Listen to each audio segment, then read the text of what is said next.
معاشرے میں جب سماج، والدین، سرپرست اپنے بچے کو استاد کے حوالے کرتے ہیں، اساتذہ کے حوالے کرتے ہیں، تو بہت زیادہ امیدیں وابستہ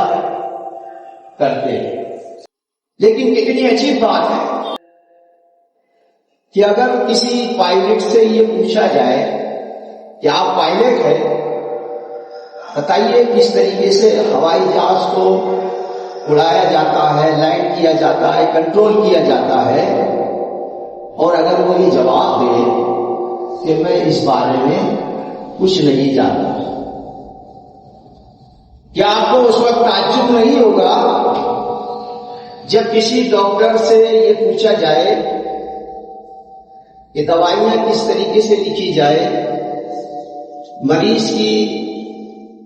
تشخیص کس طریقے سے کی جائے، اس کا علاج کس طریقے سے کی جائے، اور اگر وہ یہ جواب دے کہ میرے پاس ڈاکٹر کی ڈگری تو ہے لیکن میں علاج کرنا نہیں جانتا، تب آپ کیا بولیں گے؟ لیکن معاف کرنا، آج بھی اساتذہ میں بھی آپ کو ایسے اساتذہ مل جائیں گے کہ جن کے پاس ڈگریاں تو ہیں لیکن کہیں نہ کہیں ان کو اپنے استاد ہونے کا یہ احساس جو ان کو رہنا چاہیے وہ یا تو ہے ہی نہیں یا کم ہے، یا وہ بحالات مجبوری اپنی معاشی ضروریات کو پورا کرنے کے لیے استاد بن گئے،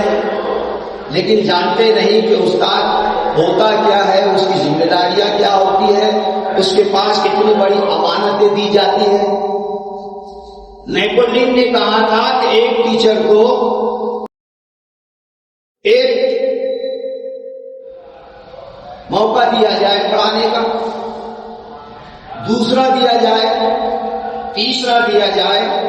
اور 3 موقع دینے کے بعد اس کو گولی مار دی جائے، اس لیے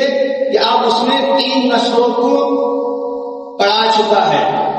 3 نسلوں کو نہیں پڑھاتا ہے ٹیچر، 3 زمانوں کو پڑھاتا ہے۔ ایک نسل کو پڑھانے کا مطلب ہوتا ہے ایک زمانے کو پڑھا دینا۔ حالانکہ استاد دیکھو چھوٹی سی بات نظر آتی ہے، لوگ کہتے ہیں ہاں ٹیچر ہے، لیکن میں کہتا ہوں کہ ٹیچر سب سے زیادہ خطرناک شخصیت ہے۔ آپ کہیں گے ابھی تو آپ کہہ رہے تھے بڑے معتبر ہے، بڑے احترام کے قابل ہے، پھر اب یہ خطرناک جیسا لفظ میں نے استعمال کر لیا۔ میں کہتا ہوں استاد خودکش حملہ آور سے بھی زیادہ خطرناک ہے، اس لیے کہ خودکش حملہ آور جب اپنے آپ کو حملے کی وجہ سے ختم کرے گا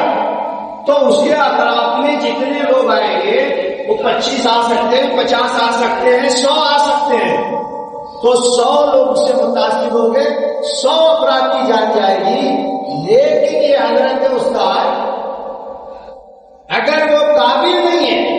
تو وہ نسلوں کا اور زمانوں کا نقصان کرتا ہے۔